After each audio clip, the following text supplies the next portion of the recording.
¿Qué tal amigos? Nuevamente les habla su amigo y hermano en Cristo. Sean bienvenidos a este Ministerio de Educación Bíblica de la Iglesia Adventista del Séptimo Día.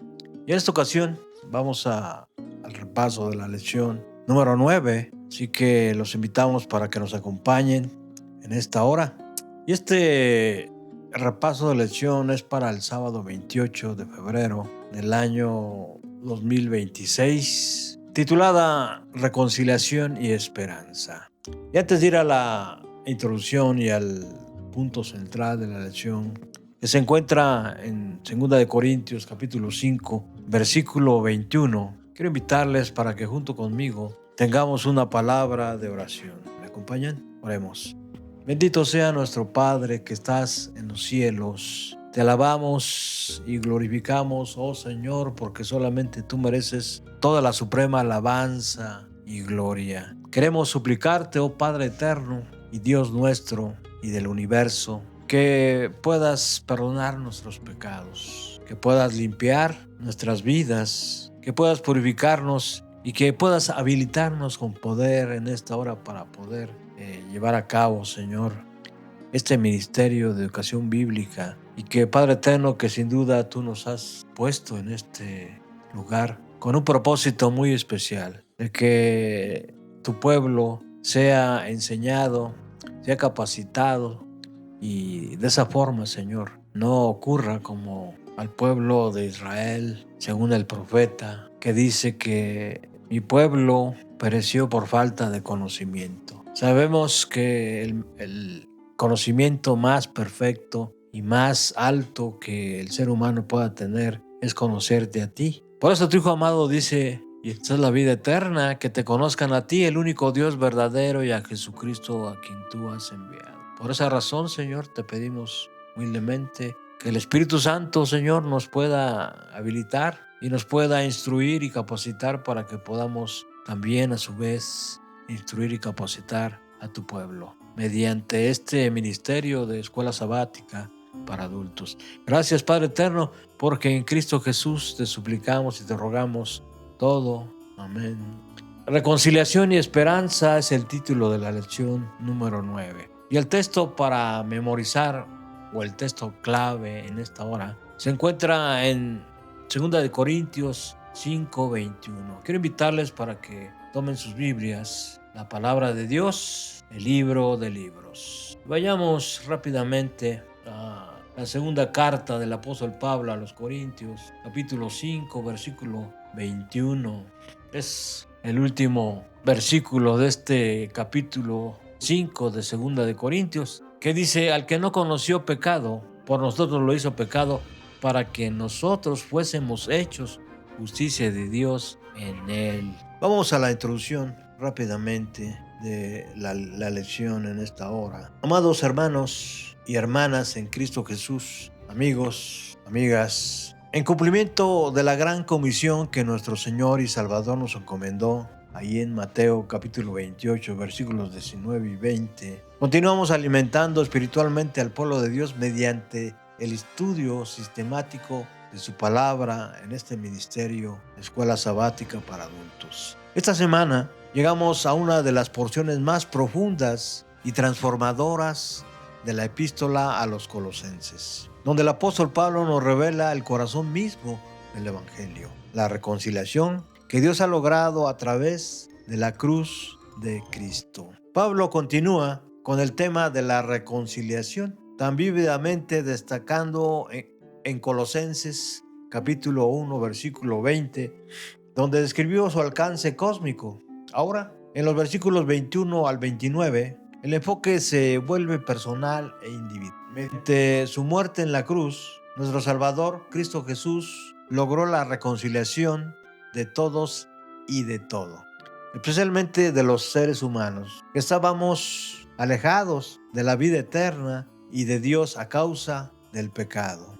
Recordamos para los amigos que, como dice el apóstol Juan, ahí en Primera de Juan, capítulo 3, versículo 4, que el pecado es transgresión de la ley de Dios.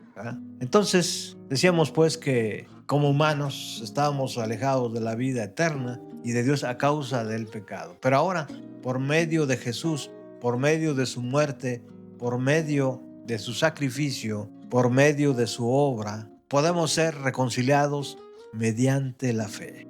La lección nos plantea dos preguntas fundamentales. ¿Cómo se relaciona el misterio oculto desde los siglos con el evangelio que Pablo proclamó con tanta pasión? ¿Y en qué consiste este ministerio, o este misterio más bien, que prevé tanto para el individuo como para el universo? Estas preguntas nos llevan al centro mismo del plan de salvación. Y vamos rápidamente a los puntos principales de esta lección. Hacer un análisis de tal manera que podamos nosotros entender y comprender, ¿sí?, qué lecciones podemos tomar en esta hora. Número 1, la reconciliación personal. De enemigos a santos. ¿Cómo es eso? De enemigos a santos. Y leemos ahí en Colosenses 1, versículos 21 y 22. ¿Qué dice la palabra de Dios? Colosenses 1, versículos 21 y 22. Vamos rápidamente. Dice: y a vosotros también, que erais en otro tiempo extraños y enemigos de vuestra mente, haciendo malas obras, ahora os ha reconciliado. Versículo 22. En su cuerpo de carne, por medio de la muerte, para presentaros santos y sin mancha e irreprensibles delante de él. Pablo entonces describe la condición anterior, describe al viejo hombre, la condición anterior de los creyentes colosenses con palabras contundentes. Dice él: estaban alejados y enemigos en vuestra mente, haciendo malas obras. Ahí en el versículo 21. Esta no era solamente una separación circunstancial, sino una enemistad. ¿Qué cosa? Una enemistad activa. ¿Contra quién? Contra Dios, enraizada en la mente pecaminosa.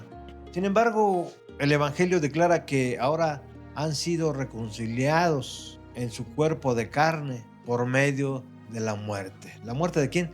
De Cristo Jesús, ahí en el versículo 22. La reconciliación no se logró mediante esfuerzo humano, sino exclusivamente a través del sacrificio de Cristo Jesús en la cruz. Como vemos, el propósito de esta reconciliación es sublime. ¿Con qué objeto? Para presentarnos santos y sin mancha, irreprensibles delante de Él, según el versículo 22. Cristo no solo nos reconcilia, sino que nos transforma y nos presenta delante del Padre como si nunca hubiéramos pecado. Caray. Sin embargo, esta es la esencia de la justificación por la fe. El texto central de la lección de 2 de Corintios, capítulo 5, versículo 21, ilumina poderosamente esta verdad, diciendo: al que no conoció pecado, por nosotros lo hizo pecado, para que nosotros fuésemos hechos justicia de Dios por él. ¿Por quién? Por Cristo Jesús. Aquí encontramos el gran intercambio divino. ¿Cómo es eso? Cristo tomó nuestro pecado sobre sí para que nosotros recibiéramos su justicia. Este es el fundamento de toda reconciliación con Dios. Y la pluma inspirada a través del libro Deseo a todas las gentes, página 16, miren lo que dice a su pueblo.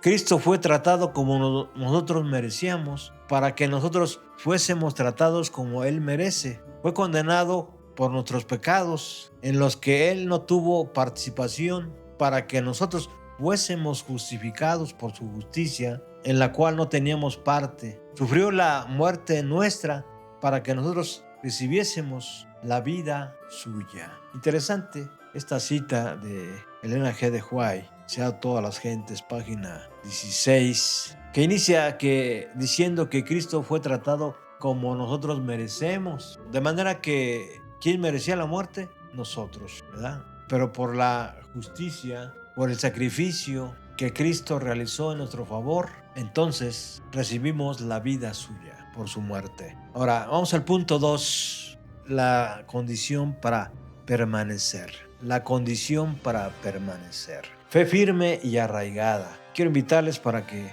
vayamos al versículo 23 de Colosenses capítulo. ¿Qué dice la palabra de Dios? Si en verdad permanecéis fundados y firmes en la fe y sin moveros de la esperanza del evangelio que habéis oído, el cual, dice Pablo, el cual se predica en toda la creación que está debajo del cielo, del cual yo, Pablo, fui ministro. Entonces vemos aquí que Pablo añade una condición vital. Por eso dice, si en verdad, o sea, la justicia de Cristo mediante la cruz nos puede ser imputada con una condición vital, dice Pablo. Dice, si en verdad permanecéis fundados y firmes en la fe y sin moveros de la esperanza del evangelio que habéis oído. Dice. La reconciliación se experimenta mediante una fe viva y continua. No se trata de una experiencia puntual, sino de una relación permanente con Cristo. Los creyentes deben permanecer arraigados en la fe, sin dejarse mover por falsas enseñanzas, filosofías humanas o las tentaciones del mundo. Ahora que estamos entrando de manera más profunda a conocer la palabra de Dios, en este caso las epístolas del apóstol Pablo, quien tiene toda una tesis acerca de la justificación por la fe, una tesis acerca de cómo la justicia de Dios nos es imputada, ¿sí?, a nosotros. Podemos darnos cuenta que no debemos ser engañados nosotros de ninguna manera. Como dice, debemos permanecer firmes en la fe, en el conocimiento de Dios y estar seguros de la esperanza del evangelio que ya hemos oído a través de la palabra de Dios. Debemos permanecer arraigados en la fe sin dejarnos mover por falsas enseñanzas, filosofías humanas o las tentaciones del mundo. Esta exhortación era especialmente relevante para la iglesia de los colosenses, quienes enfrentaban la amenaza de herejías que mezclaban el evangelio con filosofía pagana, misticismo y legalismo. Hoy, como pueblo adventista, como pueblo de Dios, enfrentamos desafíos similares. ¿De qué estoy hablando? Estoy hablando del relativismo teológico. Estoy hablando del ecumenismo comprometedor. Estoy hablando de las enseñanzas de la nueva era y de otras corrientes emergentes que han surgido a través del tiempo, a través de los siglos y hasta hoy, y que buscan apartar a los creyentes de la prueba del evangelio bíblico. Y el espíritu de profecía a través de la pluma inspirada de Elena G. de White. De paso hago una aclaración aquí, ¿verdad? Porque muchos se preguntarán, bueno, ¿por qué el hermano Antonio García menciona mucho el espíritu de profecía? Porque somos una iglesia privilegiada, ¿verdad?, que cumple los requisitos que la palabra menciona acerca del pueblo remanente de Dios. Ahí en Apocalipsis capítulo 12, versículo 17, ¿verdad?, donde el dragón se fue a hacer guerra contra la iglesia, ¿verdad?, contra el remanente del pueblo de Dios. Los que guardan los mandamientos y tienen el testimonio de Jesucristo. Cierro el paréntesis. Dice el espíritu de profecía ahí en Consejos sobre la obra de la escuela sabática, página 25. Los que estudian la Biblia con oración salen de cada investigación más sabios que antes. Algunos de sus misterios se han aclarado porque Dios aclaró lo que antes era difícil de comprender. Vamos al punto número 3 de este repaso de Escuela Sabática para Adultos. La lección número 9. El misterio de Pablo. El ministerio de Pablo. El ministerio de Pablo. Sufrimiento gozoso por la iglesia. Vamos a leer en Colosenses 4 y 25 del capítulo 1. ¿Qué dice la palabra de Colosenses 24 y 25? Nos habla del ministerio de Pablo a la iglesia. Ahora me gozo, dice Pablo, en lo que padezco por nosotros y cumplo en mi carne lo que falta de las aflicciones de Cristo por su cuerpo, que es la iglesia. de la cual fui hecho ministro según la administración de Dios que me fue dada por vosotros para que anuncie el cumplidamente la palabra de Dios. Yo digo amén, ¿verdad? Yo digo amén. Ahora bien, Pablo entonces declara algo dice, ahora me gozo en lo que padezco por vosotros y cumplo en mi carne lo que falta de las aflicciones de Cristo por su cuerpo, que es el cuerpo es la iglesia. Ahí en el versículo 24. Esto no significa que la obra redentora de Cristo fuera incompleta. El sacrificio de la cruz fue perfecto y suficiente. Quizá aquí pueda existir alguna duda, porque hay varias inclinaciones hacia que la obra de Cristo fue terminada en la cruz. Y dicen que toda la obra que está llevando a cabo en el santuario celestial Cristo Jesús son los beneficios recibidos por esa obra redentora. Sin embargo, nosotros sabemos que es la redención no termina en la cruz, sino que ahora nuestro amado Cristo Jesús está completando su obra la está completando allá en los cielos, ministrando en el santuario celestial en favor de todos aquellos que después de su obra redentora en la cruz han estado aceptándolo, han estado participando ya, ¿sí? En la obra, aceptando a Cristo como Salvador personal. Además de que nuestro amado ha estado abogando por todos nosotros cuando aún seguimos pecando. Por eso el apóstol Juan dice claramente: hijitos míos, no pequéis, ¿verdad? Pero si alguno pecare, abogado tenemos para con el Padre, ¿verdad? A Cristo Jesús, nuestro abogado, ¿verdad? Dice ahí en 1 de Juan 2:1, lo leemos: hijitos míos, estas cosas os escribo para que no pequéis, y si alguno hubiere pecado, abogado tenemos para con el Padre, a Jesucristo el justo. Él es la propiciación, Él es la propiciación por nuestros pecados, y no solamente por los nuestros, sino también por los de todo el mundo. Aún el mayor pecador tiene la oportunidad mientras no se cierre el tiempo de gracia.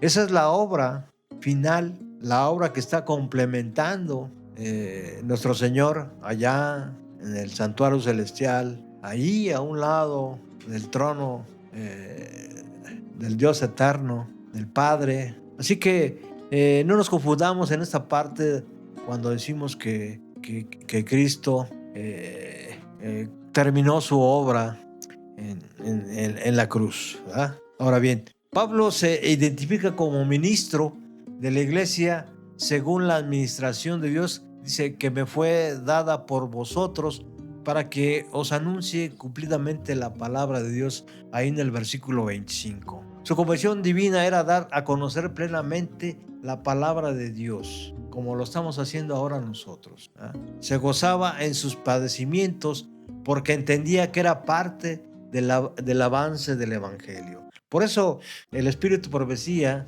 a través de la pluma inspirada de Helen White, miren lo que dice: el espíritu misionero necesita ser reavivado en nuestras iglesias. Cada miembro de la iglesia debería estudiar la forma de ayudar en la obra de Dios, tanto en su vecindario como en tierras lejanas. Ahí en Testimonios para la Iglesia, tomo 6, página 29. Vamos al cuarto punto de este repaso de lección de escuela sabática para adultos. El misterio revelado. Cristo en vosotros, la esperanza de gloria. Llegamos ahora al corazón de la lección, a las dos preguntas que nos plantea el folleto, ¿eh? Pablo revela diciendo: el misterio, ahí en los versículos 26 y 27, el misterio que había estado oculto desde los siglos y edades, pero ahora ha sido manifestado a sus santos, a quienes Dios puso o quiso dar a conocer las riquezas de la gloria de este misterio entre los gentiles, que es Cristo en vosotros, la esperanza de gloria. ¿Quién es la esperanza de gloria? Cristo en nosotros, o Cristo en vosotros. Entonces, acuérdense, la primera pregunta era: ¿cómo se relaciona este misterio con el Evangelio de Pablo? El misterio no es algo diferente del Evangelio, es el Evangelio en su expresión más profunda. Pablo proclama a Cristo crucificado y resucitado, ahí en 1 Corintios 2:2, y este misterio revelado es la culminación de ese mensaje, que Cristo no solo murió por nosotros, sino que ahora vive. ¿Cómo? Sino que ahora vive para todos aquellos que creen que el Señor todavía está en la cruz, ¿verdad? Inclusive lo presentan en algunas iglesias todavía crucificado, ensangrentado, como mártir. No, Cristo vive, y es ese misterio revelado que Pablo nos presenta. Si bien murió por nosotros, ahora vive, y no solamente vive, sino también vive en nosotros. El Evangelio no es meramente un sistema de creencias o un código moral, es la presencia viva de Cristo morando en el creyente por medio del Espíritu Santo. Como Pablo lo expresó en Gálatas 2:20, con Cristo estoy juntamente crucificado, y ya no vivo yo, mas vive Cristo en mí. Este misterio estaba prefigurado en el Antiguo Testamento, pero no plenamente comprendido. Romanos 16, 25 y 26, Efesios capítulo 3, versículos del 4 al 6. Los profetas hablaron de la venida del Mesías, pero las plenas riquezas de su obra, especialmente que los gentiles serían coherederos y participantes de la promesa en Cristo, no fueron reveladas hasta el Evangelio, es decir, hasta el Nuevo Testamento, a través del apóstol Pablo, a través de los evangelios de Juan, de Mateo, Marcos, de Lucas. Este es el misterio que predicó con una pasión Pablo inagotable. Vamos a la respuesta a la pregunta número 2 que nos hicimos en un principio. ¿En qué consiste este misterio y qué prevé? El misterio consiste en 5 dimensiones fundamentales. ¿Cuáles son? Para el individuo, Cristo morando en el creyente produce transformación de carácter, santificación progresiva y la seguridad de la vida eterna. No es el esfuerzo humano, sino la presencia de Cristo lo que nos hace justicia de Dios en él, según ya leímos en 2 Corintios 5:21. Para los gentiles, el misterio revela que la salvación no es exclusiva del pueblo judío, quienes en su momento rechazaron la justicia de Dios mediante Jesucristo, diciendo que Jesús era solamente un impostor, ¿verdad? Y hasta la fecha siguen esperando la mayoría de los judíos su Mesías. Ahora bien, también los gentiles somos coherederos y miembros del mismo cuerpo y copartícipes de la promesa de Cristo Jesús por medio del Evangelio. Cuando decimos que la salvación no es exclusiva del pueblo judío, estamos hablando de aquellos judíos que aceptaron a Cristo como Salvador, porque fueron muchos los que se convirtieron al cristianismo y dejaron el judaísmo de lado. Entonces, esto no ha cambiado, ¿sí? Si bien algunos dejaron, muchos dejaron al judaísmo, ¿sí? Y eso lo podemos constatar cuando vemos que, por ejemplo, ahí en el sermón de Pedro, ¿sí? Muchos que oyeron el sermón de Pedro pues, fueron convertidos. Y así vemos en el libro de Hechos también que hay citas donde muchos se convertían y la iglesia iba creciendo, ¿verdad?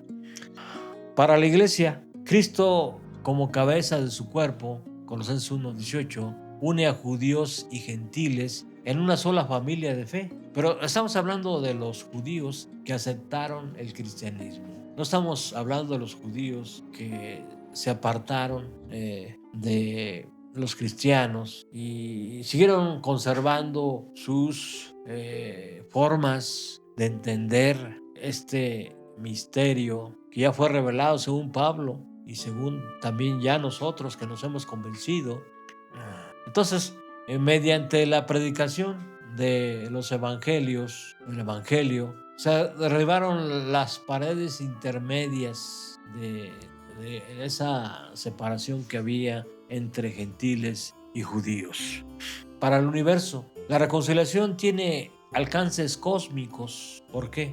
Dios se propuso reconciliar consigo todas las cosas, así las que están en la tierra como las que están en los cielos, haciendo la paz mediante la sangre de su cruz, mediante Jesucristo. Ahí de Colosenses capítulo 1, versículo 20. La cruz resuelve el problema del pecado ante todo el universo, vindicando el carácter de Dios. Cuando digo la cruz, ¿sí?, que es el medio que utilizó Dios para que el fin lo pudiéramos ver y fuera revelado ese misterio, ¿sí? No me refiero a que la cruz se le tenga que adorar, como hoy en día algunas iglesias lo hacen, ¿verdad? Esa es una doctrina pagana, ¿sí? Vamos a tener una lección complementaria acerca de lo que es la cruz, ¿sí? Y lo que es el fin que Dios utilizó, que está en Cristo Jesús, para que nosotros seamos salvos. Porque aunque decimos que la cruz resuelve el problema del pecado ante todo el universo, la realidad no es así, sino es Cristo, mediante su muerte y su obra, ¿sí?, mediante la revelación del Padre, ¿sí?, que resuelve el problema del pecado ante todo el universo, vindicando el carácter de Dios. Otra de las dimensiones de este misterio está para el futuro escatológico. Es la esperanza de gloria apuntando hacia la segunda venida de Cristo, la resurrección de los justos y la restauración final de todas las cosas, como dice Pablo ahí en Colosenses capítulo 3 versículo 4, que dice: cuando Cristo, vuestra vida, se manifieste, entonces vosotros también seréis manifestados con Él en gloria. Y yo digo, alabado sea el Señor. Amén. Y el Espíritu de profecía a través de la pluma inspirada de Ellen White, que es la sierva de Dios. En Palabras de Vida del Gran Maestro, página 318, miren lo que dice: el misterio de la encarnación de Cristo, el relato de su vida, de sufrimiento, su muerte en la cruz, su resurrección y su ascensión, han revelado ante toda alma humana un amor asombroso. Vamos al último punto de este repaso de lección. La meta del Evangelio. ¿Cuál es la meta del Evangelio? Presentar perfecto a todo hombre en Cristo. Versículos 28 al 29. Vamos a leerlo rápidamente. Dice el apóstol Pablo: sin embargo, os escribo, ahí en el versículo 28, digo 8, perdón, vamos otra vez. Colosenses 1:28. Colosenses 1:28. ¿Ya lo tienen? Dice: a quien anunciamos, amonestando a todo hombre y enseñando a todo hombre en toda sabiduría, a fin de presentar perfecto en Cristo Jesús a todo hombre. ¿Cuál es el propósito de este ministerio de Pablo como ministro? Es anunciar, amonestar a todo hombre y a enseñar a todo hombre en toda sabiduría, a fin de presentar perfecto a todo hombre, a Cristo Jesús, ¿verdad? A todo hombre, ¿verdad? Versículo 22, por lo cual también trabajo luchando según la potencia de Él, la cual actúa poderosamente sobre mí. Qué interesante es esta parte, ¿verdad? No la vamos a poder ver nosotros si nosotros no tenemos una relación como la de Pablo con Cristo, ¿verdad? Si no tenemos una fe completamente entregada a Cristo. Así que, hermanos, espero que este repaso de lección sea de gran bendición para cada uno de ustedes, ¿verdad? Vamos Entonces vemos que Pablo concluye esta sesión declarando el propósito de su ministerio, ¿verdad? Ya lo dijimos. Nótese la repetición triple de todo hombre. El Evangelio es universal. el Evangelio es anunciado a todo varón, ¿verdad? A toda mujer, a todos, a todo el mundo, creyentes o no creyentes, sin distinción de raza, cultura, condición social. La meta es la madurez espiritual y la perfección del carácter en Cristo. El versículo 29 revela la fuente de energía para esta misión, diciendo el apóstol Pablo, para la cual también trabajo, luchando según la potencia de Él, la cual actúa poderosamente. Sin duda, Pablo habla que estaba lleno del Espíritu Santo, ¿no? Estaba lleno del Espíritu Santo. No es la capacidad humana, sino el poder divino obrando en el ministro, lo que hace efectiva la proclamación del Evangelio. Termino este punto con una cita por demás relevante del Espíritu y Profecía, que está en Testimonios para la Iglesia, tomo 4, página 219.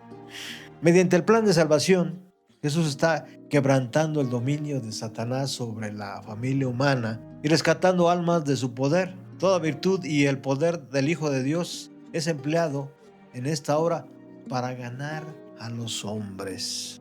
Dios pone en nosotros tanto el querer, tanto el hacer, para que nosotros podamos, por su poder, ¿sí?, llevar a cabo la obra, la comisión que nos han encargado. Voy a concluir, estimados hermanos, este repaso de lección diciendo: la lección 9, reconciliación y esperanza, nos conduce al corazón palpitante del Evangelio eterno. Hemos descubierto que la reconciliación lograda en la cruz tiene una doble dimensión cósmica. Ahí, versículo 20, y personal, versículos 21 y 22. La cruz no es un símbolo pasivo, sino una realidad activa que transforma a toda persona que acepta a Cristo por fe. Aquí también cabe señalar que esta obra que llevó a cabo Jesús, este sacrificio vivo que llevó a cabo Cristo Jesús en la cruz, sin Cristo ahí, la cruz no representa nada. Solamente la cruz es el medio, ¿sí?, por la cual se llevó a cabo toda esta obra de salvación. El gran misterio oculto desde los siglos y ahora revelado es Cristo en vosotros, la esperanza de gloria. Versículo 27. Este misterio se relaciona íntimamente con el Evangelio de Pablo porque es el Evangelio de su expresión más plena. No solo Cristo por nosotros en la cruz, sino Cristo en nosotros por el Espíritu. Y este misterio prevé la transformación individual del creyente, la unificación de toda la familia de Dios sin distinción de raza o cultura, y la restauración final del universo entero a la armonía con el Creador. Como pueblo adventista del séptimo día, entendemos que esta reconciliación cósmica encuentra su cumplimiento final en el juicio investigador, la purificación del santuario celestial y la segunda venida de Cristo, cuando seremos transformados en un abrir y cerrar de ojos, cuando seremos manifestados con Él en gloria. Colosenses 3:4. La esperanza de gloria no es incierta, es tan segura como la cruz misma. Ellen G. White, en su manuscrito número 21 del año 1895, miren lo que dice: la cruz del Calvario es prenda de un cielo nuevo y una nueva tierra, o tierra nueva. Es poderío, mediante ella los mundos fueron creados y se sostienen. Mediante ella el carácter de Dios se revela a los seres caídos. Por ella se mantiene el gobierno de Dios. Aunque esta cita, aclaro nuevamente, hago énfasis, aunque se cita a la cruz, ¿sí?, como medio, lo que Ellen G. White da a entender, ¿sí?, que el sacrificio de Jesús en la cruz es lo que nos garantiza un cielo nuevo y una nueva tierra, que esa obra, por esa obra los mundos fueron creados y se sostienen, que mediante esa obra de Cristo en la cruz se revela el carácter de Dios, se revela a todos los seres caídos, y mediante esa obra se mantiene el gobierno de Dios. Vamos a la aplicación práctica rápidamente, ya con eso terminamos este repaso. Número 1. vivir como reconciliados. Si hemos sido reconciliados con Dios por la sangre de Cristo, nuestra vida diaria debe reflejar esa nueva relación. Esto implica mantener una comunión diaria con Dios mediante la oración, el estudio de la Biblia y la meditación en su palabra. Preguntémonos cada día, ¿estoy permitiendo que Cristo viva en mí o estoy viviendo según mi propia voluntad? Número 2, ser embajadores de reconciliación. Pablo nos dice que Dios nos dio el ministerio de la reconciliación ahí en el versículo 8 de 2 de Corintios capítulo 5. Cada miembro de iglesia es un embajador de Cristo. Esta semana identifiquemos a una persona en nuestro entorno que necesita escuchar el mensaje de reconciliación y busquemos la oportunidad de compartir con ella el amor de Dios. Número 3, permanecer firmes en la fe. Ante los múltiples engaños del enemigo en los últimos días, debemos permanecer fundados y firmes en la fe. Versículo 23 de Colosenses 1. Esto requiere un estudio diligente de las Escrituras, participación activa en la escuela sabática y en la vida de la iglesia y una dependencia constante del Espíritu Santo. 4. Gozarnos en el sufrimiento por Cristo. Como Pablo, podemos encontrar gozo incluso en las dificultades cuando entendemos que nuestros sufrimientos por causa de la fe contribuyen al avance del Evangelio. No temamos el rechazo o la oposición, más bien considerémoslo como un privilegio de participar en los padecimientos de Cristo. Finalmente, proclamar el misterio revelado. El mundo necesita saber que Cristo no es solo un personaje histórico, sino una presencia viva que transforma corazones. Compartamos con pasión el Evangelio completo, la reconciliación con Dios por la cruz, la vida en Cristo por el Espíritu y la esperanza de gloria en su segunda venida. Vamos a hacer una oración final. Amado Padre Celestial, te damos infinitas gracias por el ministerio glorioso que has revelado en tu Hijo Jesucristo. Gracias porque cuando éramos tus enemigos, alejados de ti por nuestros pecados, tú tomaste la iniciativa de reconciliarnos contigo mediante la sangre preciosa que derramó nuestro Salvador en la cruz. Señor Jesús, te pedimos que tu presencia sea una realidad viva en nuestros corazones, que no solo creamos en ti, sino que tú vivas en nosotros como nuestra esperanza de gloria. Transfórmanos a tu imagen, santifícanos por tu Espíritu y haznos dignos de ser presentados santos e irreprensibles delante del Padre. Espíritu Santo, danos poder para ser embajadores fieles de la reconciliación, que nuestras vidas prediquen el Evangelio donde nuestras palabras no pueden llegar. Concédenos pasión como la de Pablo para proclamar a Cristo, amonestar y enseñar a todo hombre hasta que cada alma escuche las buenas nuevas de salvación. Ayúdanos a permanecer fundados y firmes en la fe, sin movernos de la esperanza del Evangelio, hasta el día glorioso en que Cristo se manifieste y seamos transformados, manifestados con Él en gloria. En el nombre poderoso y victorioso de nuestro Señor y Salvador Jesucristo. Amén. Te suplicamos, te rogamos todo. Amén, amén. Y en esta hora queremos presentar un material complementario de escuela sabática de la lección número 9. Así que antes de abrir la palabra de Dios, queremos invitarles para que nos sigan a través del canal de YouTube Estudiando el Verbo. Queremos también enviarles un fuerte abrazo y nuestros mejores deseos para que en este año puedan tener un nuevo estilo de vida, tanto en la cuestión de alimentación como en la cuestión espiritual, sobre todo. Que puedan acercarse más a Dios a través de su palabra. Así que vamos a orar antes de abrir la palabra de Dios. ¿Me acompañan? Bendito sea nuestro Padre y Dios y Rey del universo, que estás en los cielos. Te alabamos y glorificamos porque solamente tú mereces toda la suprema alabanza y gloria. Y te suplicamos, te rogamos, oh Señor, que eres un Dios grande en misericordia y tardo para la ira, que perdones nuestros pecados.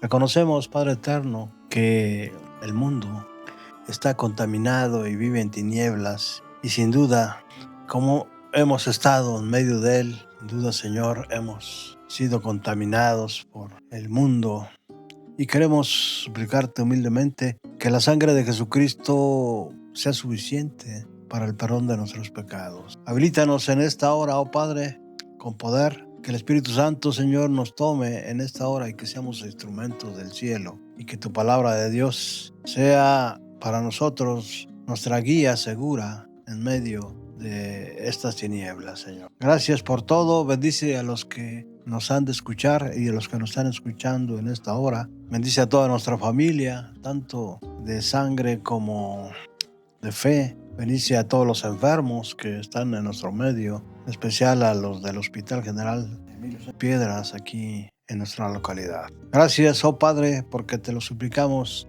te lo rogamos todo en el nombre de tu Hijo amado Cristo Jesús, para quien sea toda la honra y la gloria por los siglos de los siglos. Amén, amén. Hemos titulado este material complementario de Escuela Sabática para Adultos de la lección 9, el Nehushtan del Nuevo Testamento, cuando el medio se convierte en objeto de adoración.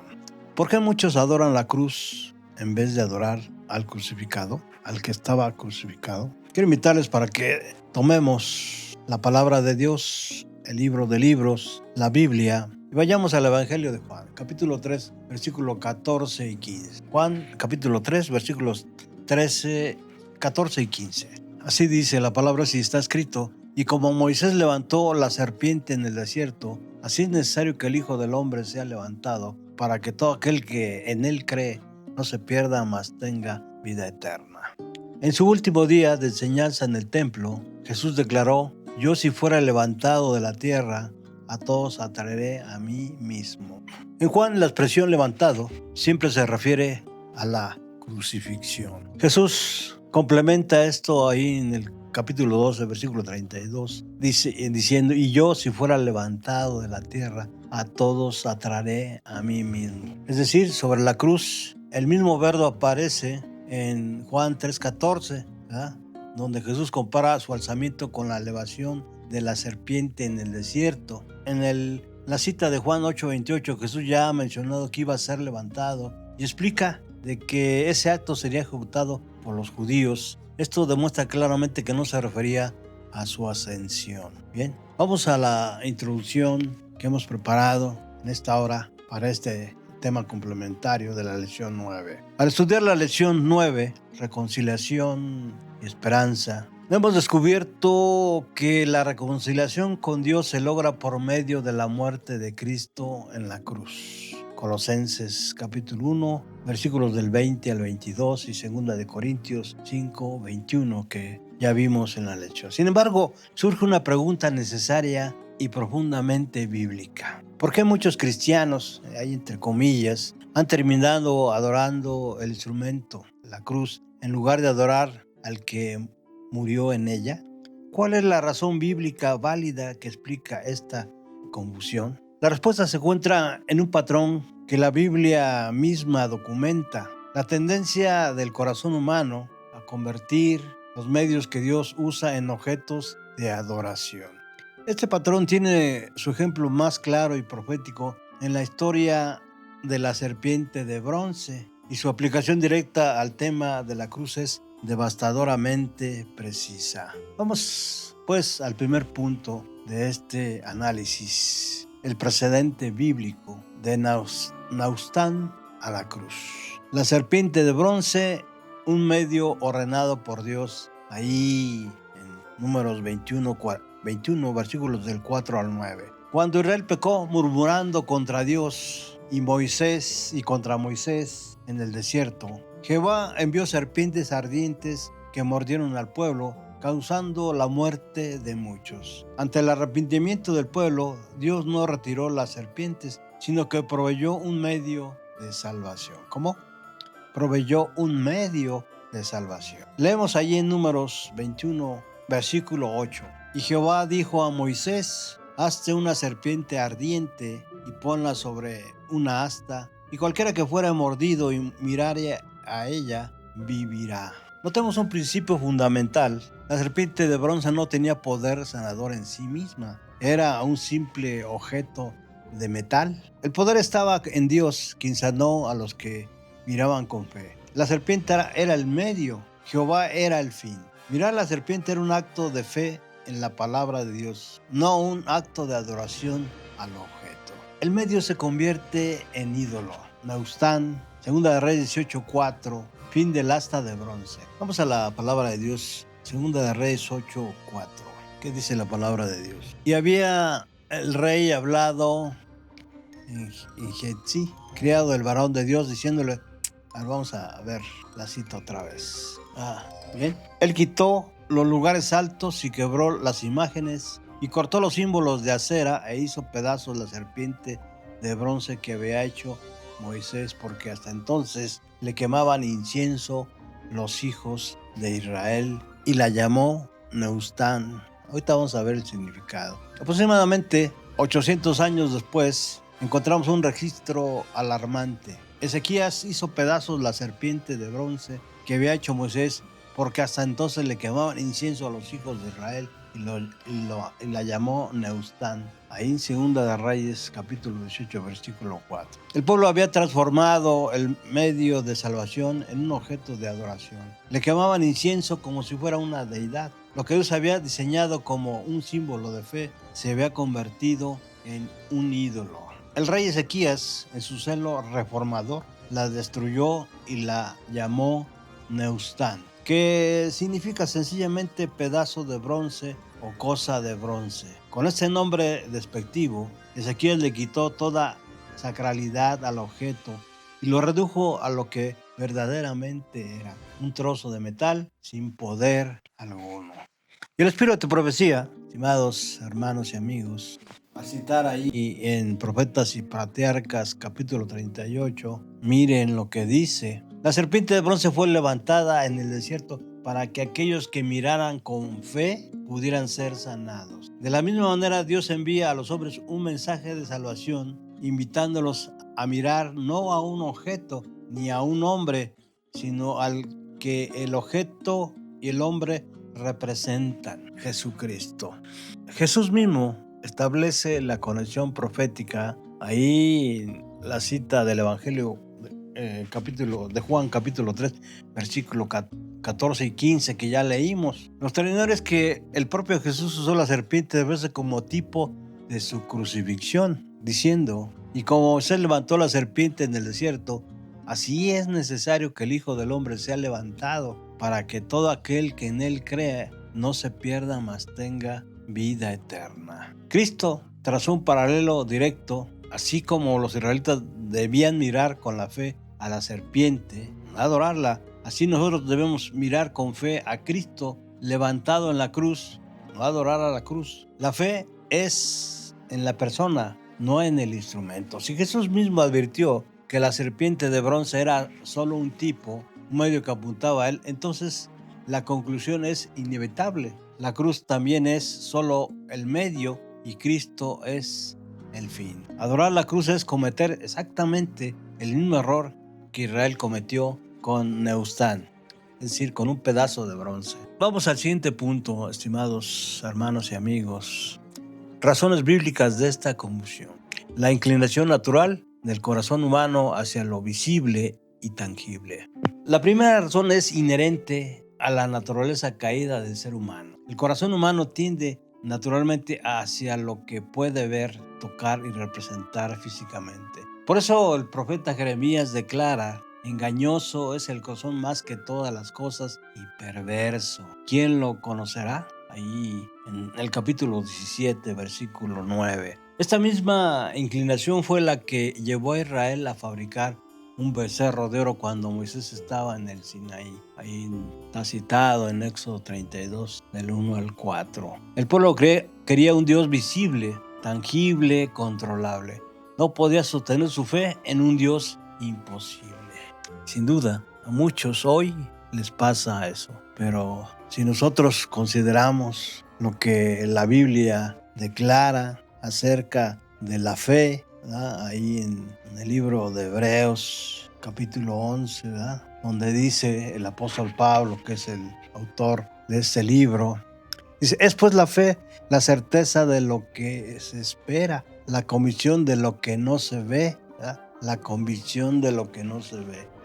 Si nosotros queremos verdaderamente tener fe, Necesitamos tener la convicción de lo que creemos, aunque no lo veamos, en el caso de nuestro Señor y el caso del Eterno. Del mismo modo, entonces, para muchos es más fácil venerar un objeto físico, una cruz de madera, metal o piedra, que cultivar una relación de fe con un Salvador invisible, pero resucitado. El apóstol Pablo advirtió sobre esta tendencia al decir que la humanidad caída, ¿verdad?, cambió la gloria de Dios, del Dios incorruptible, en semejanza de imagen de hombre corruptible. Ahí en Romanos 1:23, y que vamos a leerlo para que quede bien fundamentado.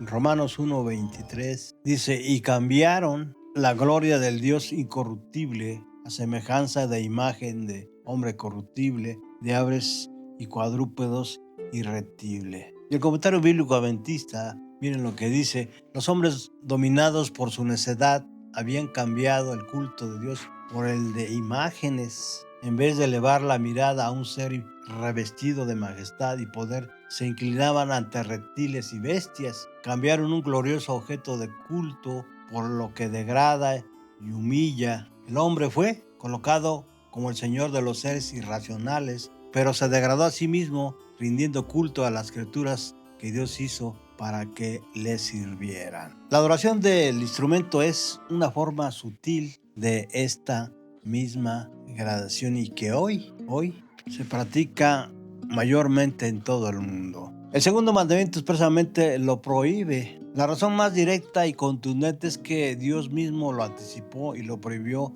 en el segundo mandamiento. Miren lo que dice la palabra de Dios en Éxodo 20, del 4 al 5. No te harás imagen ninguna semejanza de lo que esté arriba en el cielo, ni abajo en la tierra, ni en las aguas debajo de la tierra, y no te inclinarás a ellas, ni las adorarás. ¿Es la cruz una imagen? Desde luego que sí. Este mandamiento no prohíbe la creación de imágenes en general. Dios mismo ordenó que querubines sobre el arca, sino la adoración, la veneración e inclinación ante imágenes u objetos como acto de culto religioso. La cruz como objeto de veneración cae directamente bajo esta prohibición. ¿Sí? Muchos hemos sido testigos de que muchos profesos cristianos la adoran, se inclinan, se hincan, como dicen ellos, y le adoran. Es significado que la Iglesia Católica Romana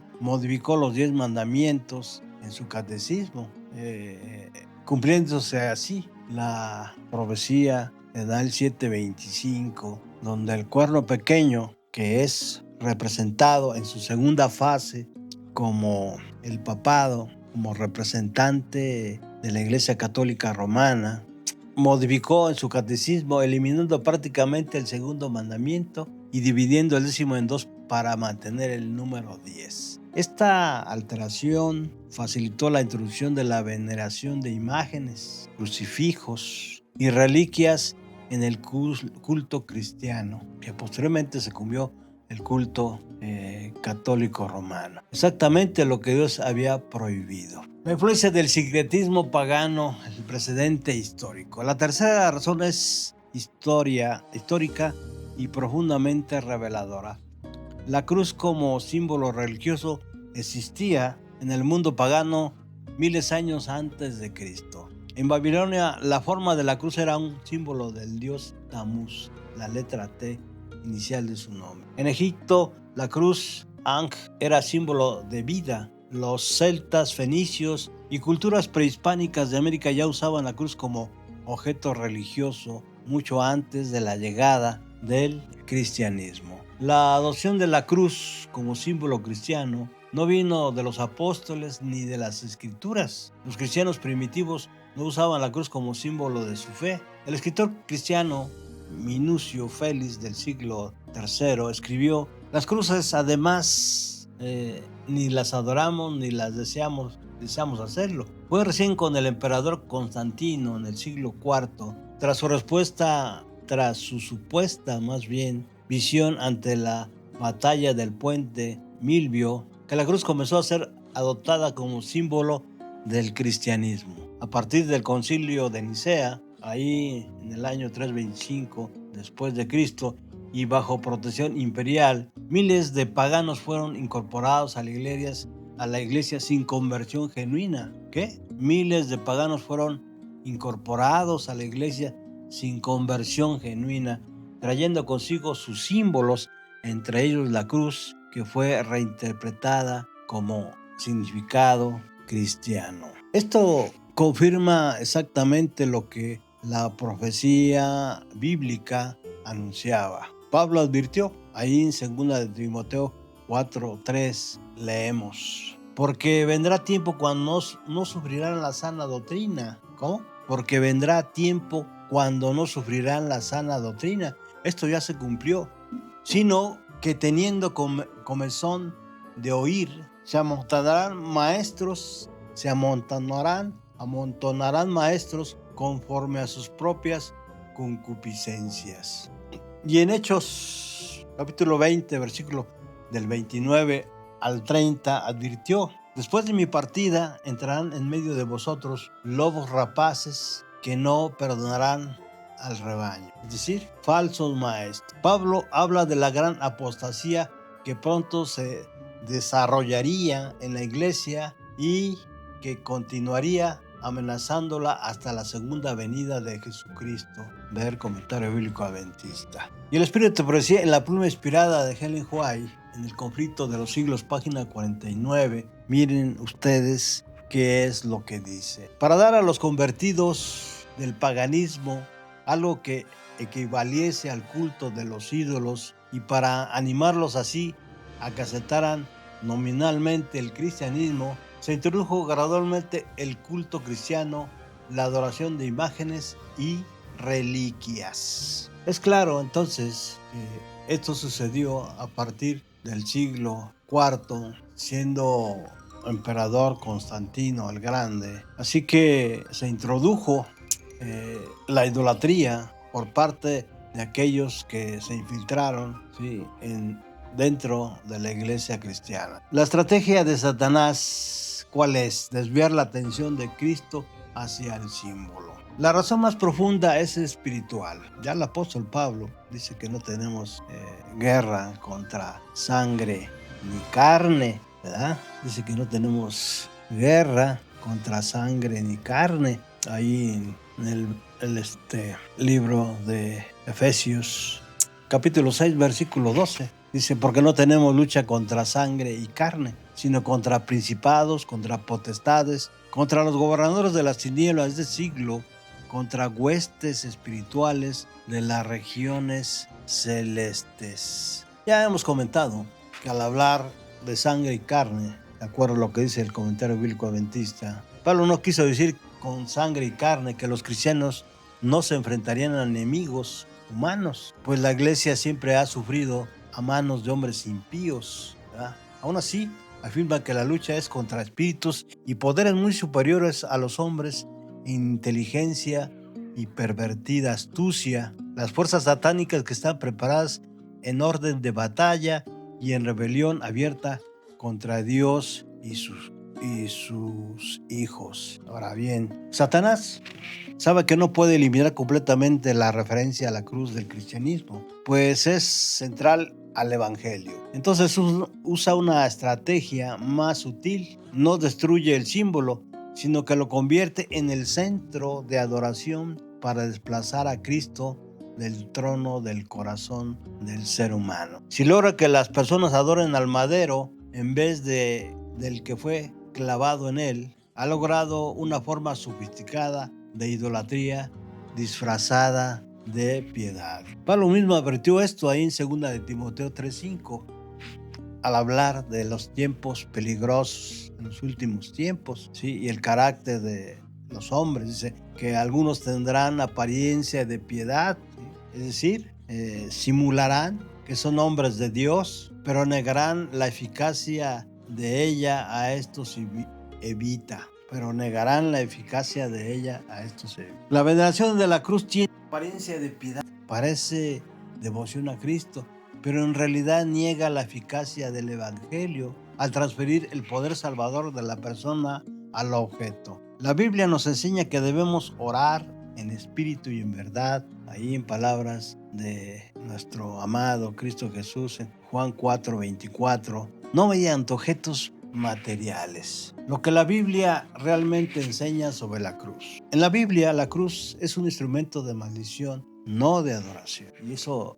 hay que grabarlo en nuestra mente, en nuestro corazón. Es notable que en toda la Biblia la cruz nunca es presentada como un objeto de veneración. Al contrario, es descrita como instrumento de maldición. Cristo nos redimió de la maldición de la ley, hecho por nosotros maldición, porque está escrito: maldito todo aquel que es colgado de un madero. Ahí en Gálatas 3, versículo 13, Deuteronomio 21, versículo 23. La cruz era el instrumento de tortura y muerte más humillante del mundo romano. No fue diseñada para ser sino para matar. Cuando Pablo dice que la gloria,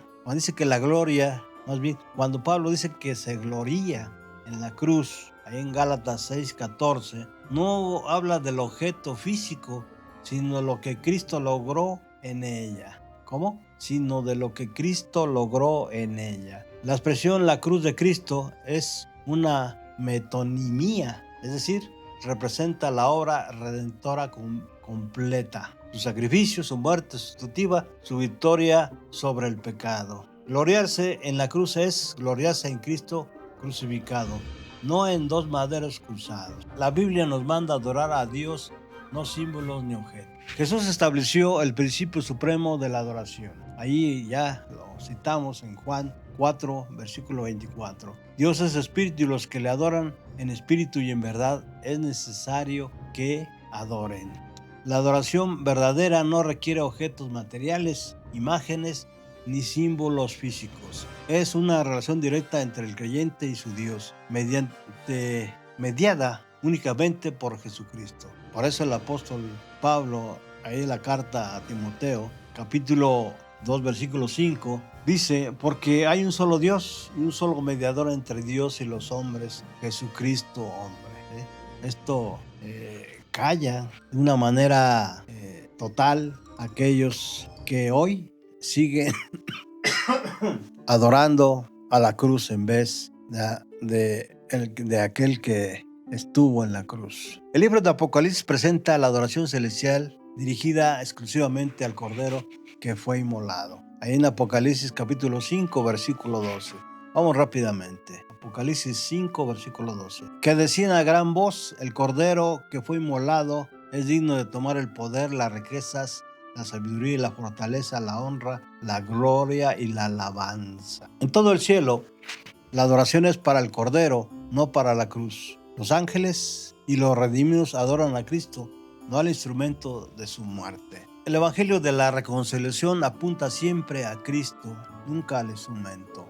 Regresando al tema central de la lección 9, Pablo declara que el misterio revelado es Cristo en vosotros, la esperanza de gloria, ahí en el versículo 27, capítulo 1 de Colosenses.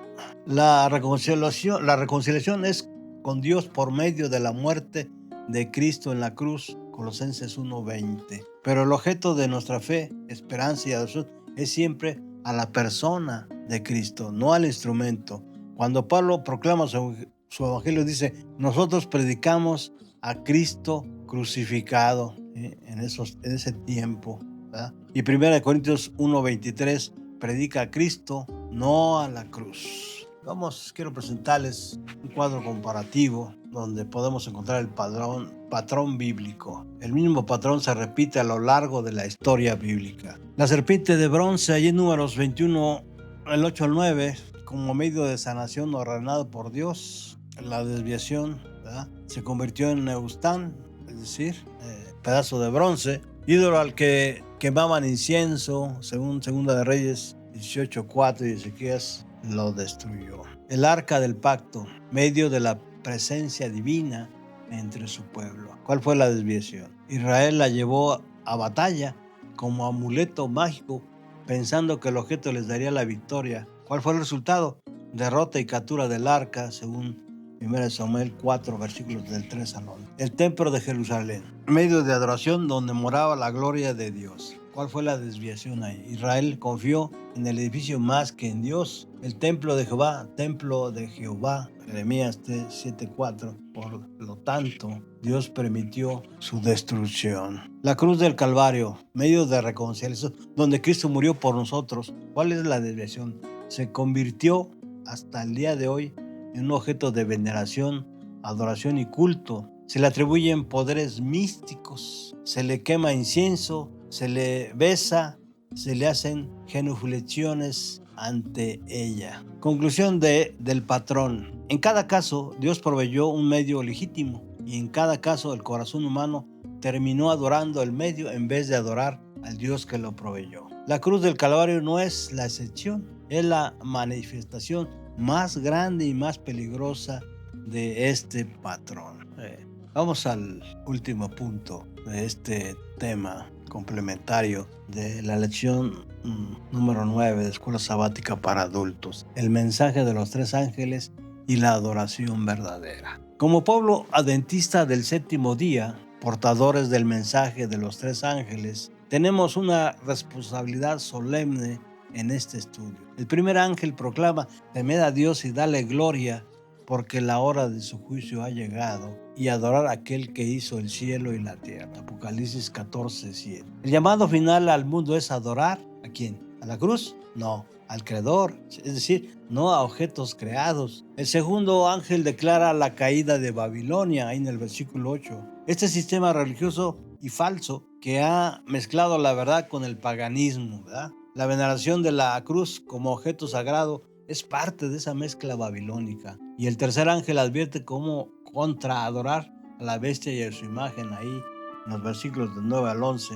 En el contexto del gran conflicto, la cuestión suprema del tiempo del fin es la adoración. ¿A quién verdaderamente adoramos y cómo adoramos? El espíritu de profecía, en la pluma inspirada de Ellen White, en el conflicto de los siglos, página 640, leemos: en la providencia de Dios, el sábado, en conexión con el mensaje del tercer ángel, ha sido señalado prominentemente ante el mundo. El último gran conflicto entre la verdad y el error no es sino la lucha final de la antigua controversia acerca de la ley de Dios. Vamos a concluir, estimados amigos y hermanos en Cristo, deseando que esto les ayude y aumente la fe en la palabra de Dios, pero principalmente en Cristo nuestro Salvador.